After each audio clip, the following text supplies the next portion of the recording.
नमस्कार, बहुत स्वागत है आप सभी का। मैं हूं आपके साथ कमर। हनुमान चालीसा के पाठ को लेकर अब बिहार में भी राजनीति शुरू हो गई है और इस सियासत को हवा दी है बीजेपी विधायक हरिभूषण ठाकुर ने, जिन्हें हम सब बलौच के नाम से जानते हैं।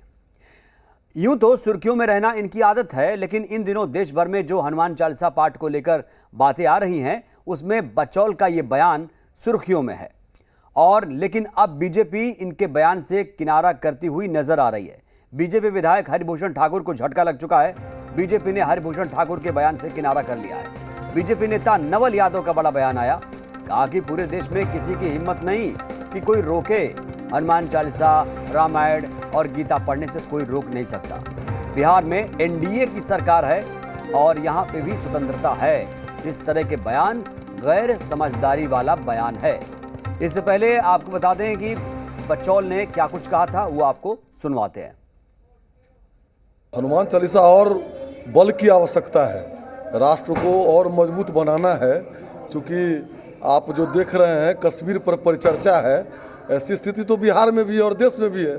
तो बजरंगबली की आवश्यकता है, हनुमान जी की आवश्यकता है कि हमारे नौजवान मजबूत हों, हमारे देश के लोग मजबूत हों। और जिस तरह रावण की लंका हनुमान जी ने जलाया था, उसी तरह बिहार और देश पर जो राक्षस रूपी रावण सब मरा रहे हैं, उसको जला दिया जाए। तो बिहार में रावण का सब चीज ठीक ठाक है। आप जाकर के देखिए कश्मीर में क्या, किशनगंज में क्या हो रहा है, पूर्णिया में क्या हो रहा है।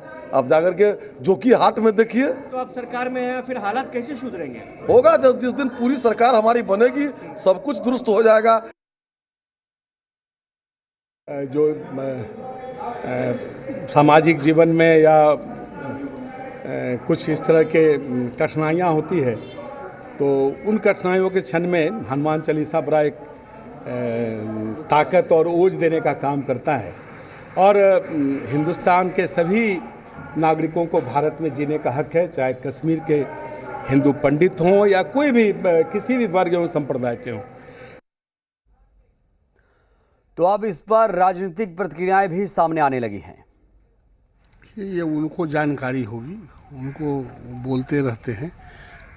पूरे भारतवर्ष में किसी की हैसियत नहीं है कि हनुमान चालीसा और गीता और रामायण के पाठ करने से रोक दे। ये हैसियत भारत के सरजमी पर किसी का नहीं है। और जहाँ तक सरकार बनने का सवाल है, तो आज भी भारतीय जनता पार्टी और जेडीयू के कोलैबोरेशन से एनडीए की सरकार है। सरकार कल भी हमारा था, आज भी हमारी सरकार है। इसलिए इस तरह की बातें बोलना और गैर समझदारी की बात है। ये भारत में हनुमान चालीसा पढ़ने से कौन रोक देगा? ठीक ही कह रहे हैं। वोट की राजनीति के लिए ही ये सब धार्मिक मुद्दे उभारे जा रहे थे। पहले लोग हनुमान चालीसा नहीं पढ़ता था क्या? रामनवमी नहीं होता था क्या? अब जो हो रहा है सब लोग देख रहे हैं। सबको अधिकार है अपने धर्म का पालन करने का, ये आस्था की बात है। लेकिन धर्म के नाम पर राजनीति की रोटी सेकी जाए, चाहे किसी संप्रदाय के लोग सेकें, वो सरासर गलत है। यह तो सरकार की विफलता है। जब सभी धर्म के लोगों को अपने अपने धर्म को मानने, पूजा पाठ करने की स्वतंत्रता है, तो बिहार में ऐसा क्यों नहीं हो रहा है? हनुमान चालीसा का पाठ राजनीतिक कार्यक्रमों में करना मैं नहीं समझता कहीं से भी उचित है। हनुमान चालीसा एक आस्था का प्रश्न है। हर व्यक्ति जो हिंदू धर्म को मानता है, वो हनुमान चालीसा का पाठ अपने घर में, पूजा स्थल पे करता ही है, रोज़ करता है। लेकिन बीजेपी के लोग डिप्टी चीफ मिनिस्टर की उपस्थिति में अगर इस तरह की बात कह रहे हैं, तो ये पाखंड के सिवा और कुछ नहीं। इनकी कोशिश तो यही एकमात्र कोशिश है कि पोलराइज करें समाज को। पोलराइज करने में एक नया हथियार इनको मिला। अभी जो हनुमान जयंती मनाई गई, इसमें जो दिल्ली में हम लोगों ने देखा, मध्य प्रदेश में देखा, या देश के अन्य इलाकों में जो नज़र आया, उसी का एक्सपेरिमेंट जो है बिहार में कर रहे हैं। अब नीतीश कुमार जी को तय करना है कि वो क्या करने जा रहे हैं। हमारे माननीय मुख्यमंत्री नीतीश कुमार जी को कोई भी चीज़ से असहजता महसूस नहीं होती।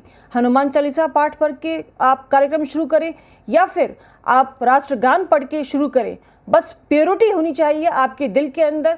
और सबसे बड़ी बात, हनुमान चालीसा हो, लाउड स्पीकर पे बज रहा हो या कुरान पढ़ी जा रही हो, अजान पढ़ी जा रही हो, ये सब लेकर के हम माननीय नीतीश कुमार जी ने कभी भी कोई भी कहीं पर भी कोई असहजता महसूस नहीं की और उन्होंने हर तरह से अपनाया है, हर धर्म को अपनाया है, तभी हिंदुस्तान की खूबसूरती आज तक बरकरार है और हमेशा बरकरार रहेगी।